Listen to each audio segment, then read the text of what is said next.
Before diving into this incredible story, consider subscribing to the channel and hitting the bell. Every story here has something to say, and you won't want to miss a single one. He arrested a black man in an upscale neighborhood, without knowing it was four-star General Charles Whitaker. In the residential suburbs of McLean in Virginia, the streets stretch like silent ribbons between century-old trees. Here, the lawn is mowed to the millimeter, the gates close automatically, and neighbors greet each other with discreet gestures without ever getting too close. It's a hushed world, a cocoon for top executives, senators, CEOs, and a few families from Washington's old aristocracy. The houses, immense and majestic, evoke modernized European mansions, white columns, carved stone facades, infinity pools hidden behind perfect hedges. The neighborhood exudes quiet opulence, one that has never learned to doubt its legitimacy. It was here, in this ultra-private enclave, that General Charles Whitaker had rented a property for an extended stay in the capital. At 62, the man commanded a commanding presence. Tall, broad-shouldered, dark-skinned, and with short, graying hair, he had the posture of a rock and the poise of a sage. His eyes held the memory of battles, the gravity of a man who had seen brothers fall in the name of a flag he continued, against all odds, to uphold. With 4 stars on his collar and countless medals, Charles had led sensitive operations in the Middle East, negotiated hostage releases in Africa, and overseen the United States' first military cyber defense units. He had been decorated by 3 successive presidents, served on the National Security Council, and, more recently, had become one of the president's top strategic advisors on digital defense. That spring Thursday, Charles was returning from a confidential meeting at the Pentagon. He had spent more than 6 hours locked away with generals, analysts, and intelligence personnel, developing a coordinated response to a series of foreign cyber attacks. It was not uncommon for decisions made that day to remain public for years, so critical were they to the heart of national security. Tired but focused, Charles drove in his black Cadillac Escalade, a government-issued armored vehicle equipped with encrypted GPS, a secure satellite phone, and diplomatic license plates. He wore a sober but tailored navy suit with a discreet tie and a black military intervention watch, a gift from a Norwegian commander. As he turned onto the tree-lined avenue where his temporary residence was located, he slowed down, swung the steering wheel into the pale marble driveway, turned off the engine, and stepped out, phone in hand. He was still scanning the latest briefings, his mind still focused on future strategies. But he didn't yet know that 100 meters away, behind the curtains of a neighboring house, a white woman in her 50s, wearing a Ralph Lauren tennis dress, had just spotted him through her window. Her gaze had lingered on the black sedan, on the elegant black man, alone, who had just gotten out. She frowned. Without thinking further, she grabbed her phone and called 911. "Yes, hello. I'm in the Timber Creek neighborhood of McLean. There's a suspicious black man on our street. He just got out of a big black car. He's looking around, he looks nervous. He doesn't look like he lives here." "Could it be a visitor?" the operator asked neutrally. "Maybe, but it seems strange to me. I'd rather be on the safe side." "You never know." Less than 5 minutes after the call, the residential calm was shattered by the roar of 2 patrol vehicles speeding down the street in an arc. Their sirens wailed in the warm late-afternoon air, casting red and blue flashes across the elegant facades of the villas, startling a few children playing on their bicycles further away. The motorized gates closed one by one. The blinds lowered halfway. The neighborhood knew how to read the signs. The 2 cars slammed to a stop in front of the general's house, blocking the entrance to the driveway. The tires squealed on the asphalt, kicking up a bit of dust. 3 white agents leaped out, hands on their weapons. Leading the way was Officer Brad Kavanaugh, 34, solid, clean-shaven, with a set jaw. He had the look and mentality of the type of cop you encounter in internal affairs files, without ever seeing his name in the press. Accused several times of excessive use of force, he had always been cleared by his superiors. His reputation in the precinct was that of a man of action, which, in police jargon, often meant brutal, impulsive, uncontrolled. Behind him were 2 younger colleagues, Officer Mike Davidson, 29, recently transferred and still nervous, and Officer Danny Morales, 27, of Latino origin, who had always hesitated between doing his duty and not becoming an accomplice in the excesses of certain colleagues. Kavanaugh drew his weapon with a sharp gesture. Without waiting, he pointed the barrel at Charles, who had just closed the door of his car. "Hey, hands up. Don't move, man," he yelled, his finger on the trigger. Charles, initially surprised, froze for half a second. But his military reflexes took over. He slowly raised his arms, palms open, without any sudden movements. He knew that in this kind of situation, the slightest resistance could cost him his life, even that of a general. His gaze briefly met Morales's. A flash of doubt passed through them. But the tension was too strong, too fast, for humanity to regain the upper hand. Charles, in a calm and authoritative tone, said, "Officer, I think you're mistaken. But Kavanaugh cut him off. "We'll talk later. Get down on the ground. Now." He moved slowly forward, his weapon still level, as if he were tracking an armed fugitive. His face was frozen, but his eyes were alive with suppressed excitement. The general made no sudden movements. He remained dignified, standing tall, despite the weight of the situation. "You don't have to bully me. I'm General Charles Whitaker. I'm on federal business.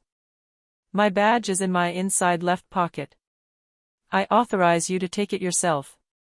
But instead of listening, Kavanaugh burst out laughing dryly, a laugh without humor. "Yeah, sure. And I'm the President of the United States." Then, without warning, he lunged at Charles, grabbed him by the shoulder, and slammed him to the ground, kneeing him on the back of his neck and arms pulled back. The impact of Charles's body against the ground echoed dully. His phone slid across the gravel and went off with a dull thud. Kavanaugh's knees pressed heavily against his back. His cheek pressed against the sun-baked marble paving stones. Charles winced but didn't cry out. He'd seen worse. He'd stood up to warlords, faced bullets, bombs, betrayal. But this scene, on the soil of his own country, hurt him differently. More deeply. Officer Davidson, on his knees, quickly handcuffed him, then stepped back, a little nervous. Upstairs in a neighboring house, Jordan Wells, a 16-year-old black boy, watched the scene from his bedroom window. He had just returned from school, his bag still on the floor, when the flashing red and blue lights flooded his neighborhood. Intrigued, he drew back the curtains, then, shocked, turned on his smartphone camera. He recognized the man. He wasn't a stranger, nor a criminal. It was General Charles Whitaker. He remembered him like it was yesterday. His father, a former Marine, had taken him to a veterans conference 6 months earlier at Georgetown University. That day, the general had shaken Jordan's hand and said, "I'm counting on you to be the next generation. Courage is not dependent on rank or age." Seeing this man now, pinned to the ground like a common criminal, his hands cuffed behind his back, his face against the paving stones, was unbearable. Jordan yelled into the house. "Dad! Dad! Quick! They're arresting General Whitaker." His father, Marcus Wells, strode down the stairs. He also recognized Charles's silhouette. And seeing the police officers holding him down, he felt an old anger rise again.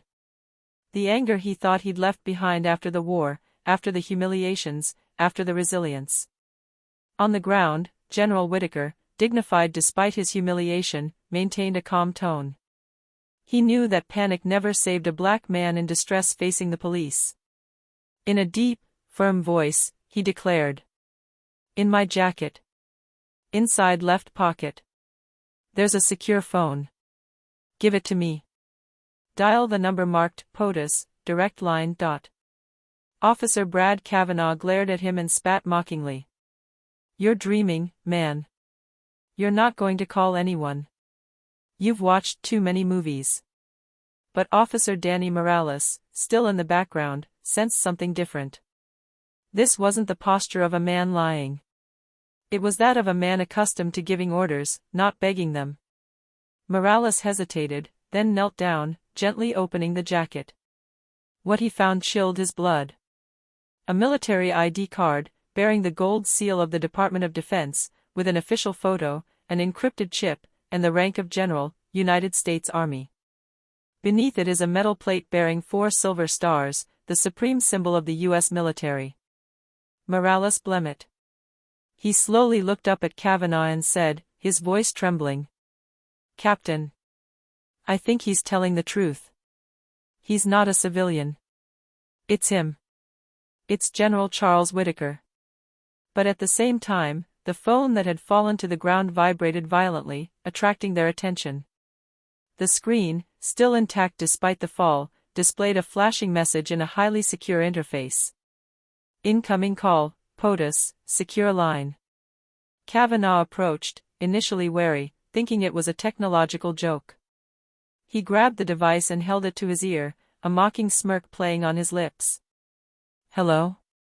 The voice that answered immediately made any trace of arrogance disappear from his clenched jaw. "This is the President of the United States. Where is General Whitaker?" Silence. Even the birds had fallen silent.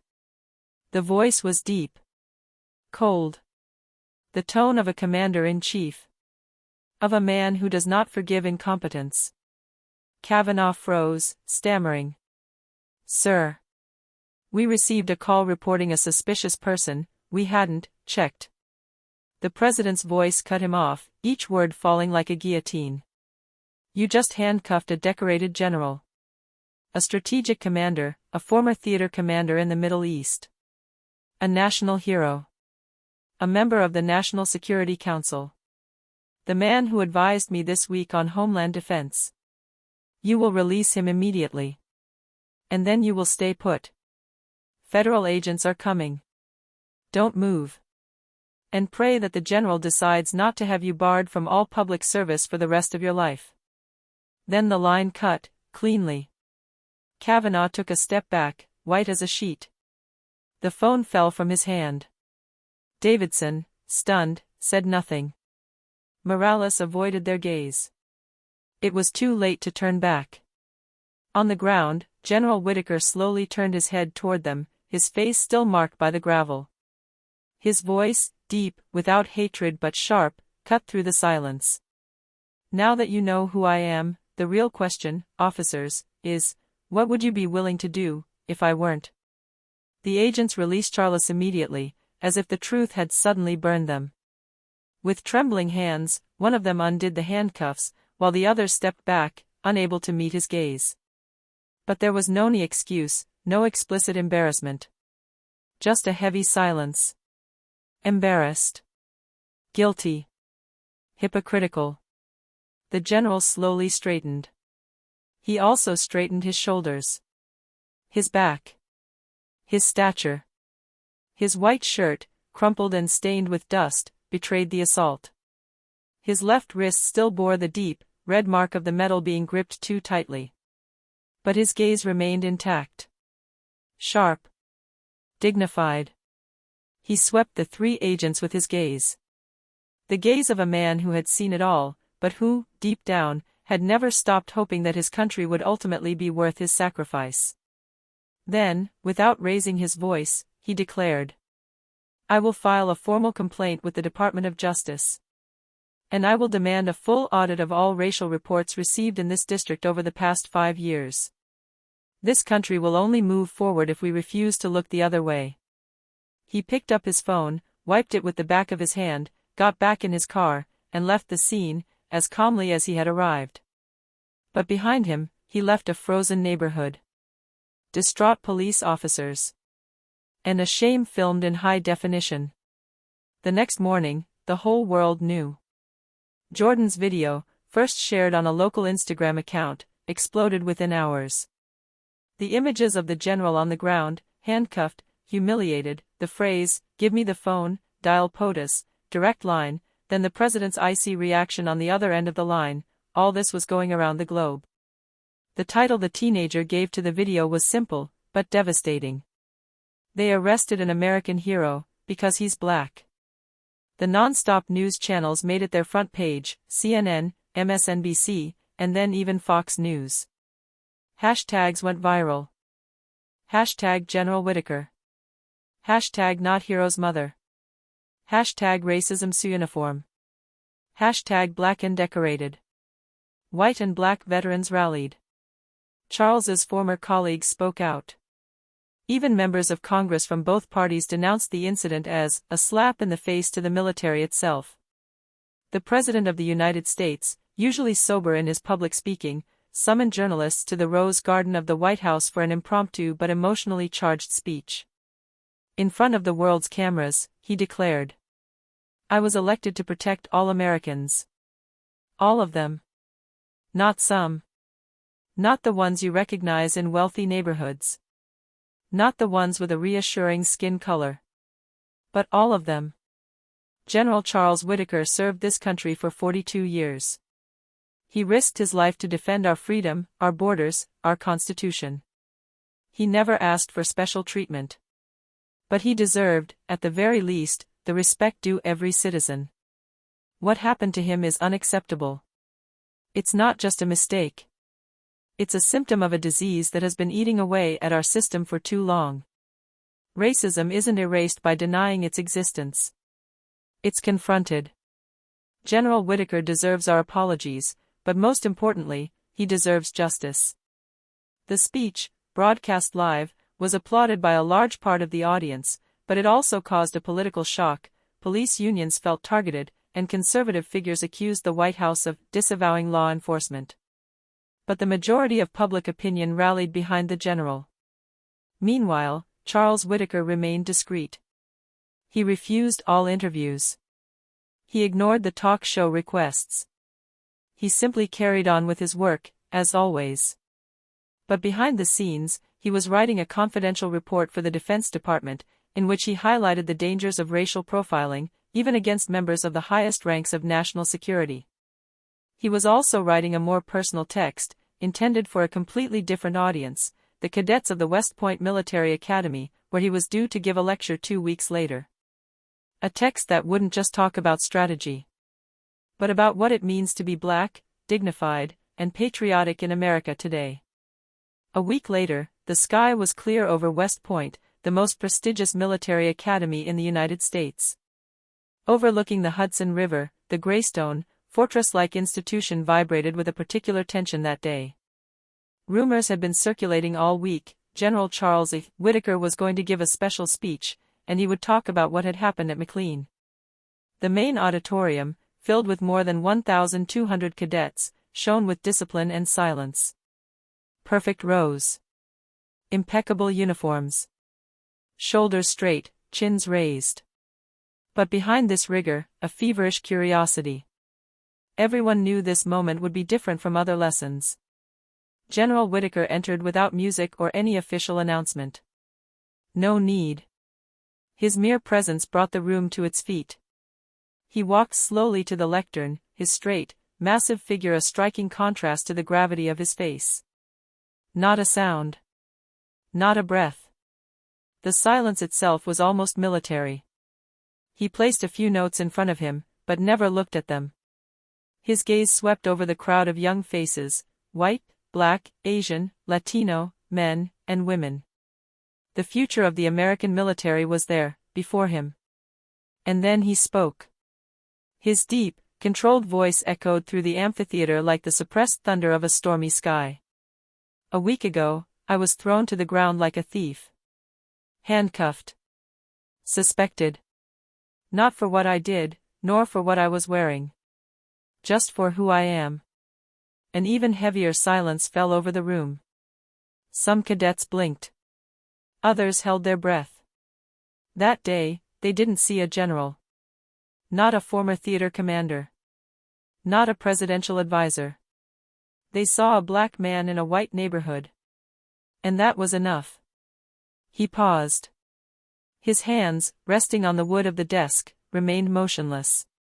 Even my stars, my decorations, my decades of service, were not enough to protect me. He let these words float. Then he continued, more slowly, weighing each syllable. I could have come here today with anger. With resentment. But no. I came with a message. You who will become officers, who will wear the uniform of this nation, you will be judged. By your courage, of course. By your strategy, your decisions. But above all, by what you choose to see in others. He took a few steps onto the stage, without taking his eyes off the cadets. His voice rose slightly. A uniform will never immunize you against injustice. A rank will not protect you from prejudice. And none of you, regardless of the color of your skin, is safe from a system that looks not at truth, but at fear. He gestured around the room with an open and sincere gesture. It's up to you to build a country, and an army, where justice doesn't look at color, origin, or name. But only at deeds. Only at merit. Only at heart. A murmur of emotion rose in the assembly. Some cadets had misty eyes. Others clenched their fists, not in rage, but in conviction. Never let fear guide your decisions. Never let suspicion rob you of your humanity. And above all, never forget that dignity is a silent, but daily, struggle. He slowly returned to the lectern. His voice lowered, softer, almost intimate. I've fought many battles in my life. Hostile terrain, difficult decisions, sleepless nights. But the battle for dignity is the only one I will fight until my dying day. And now she's in your hands. He straightened up, met their gaze again. Not a word in the room. Then, without bowing, without any theatrical effect, he left the stage with an even step, his back still straight, his honor intact. And then, the room rose as one. Standing ovation. Long silent. Respectful. On that day, the walls of West Point didn't just hold the words of a speech. They held a moment of history. And General Whitaker, without fanfare, had just won the noblest battle of his life, one that is not fought with weapons, but with truth, memory, and moral courage.